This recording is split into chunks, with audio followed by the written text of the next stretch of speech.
মোনাজাত দিয়ে আমরা বিদায় হব।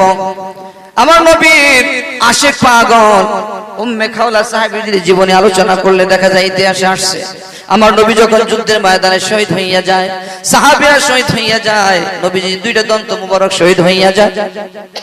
কাফেরদের ভিতর থেকে একটা শব্দ রটায়া দেয়, কতিলা মোহাম্মদ। মোহাম্মদ নাই রে, মোহাম্মদ নাই, মোহাম্মদ মারা গেছে। কাফেররা এই শব্দটা রটাই দিল এই জন্য যে ইমানদারদের জন্য শক্তি দুর্বল হয়ে যায়, যুদ্ধের ময়দান থেকে তারা যেন সব পালায়া যায়। এই সংবাদটা মদিনার অলিগলি সব জায়গার ভিতরে ছড়িয়ে পড়ল।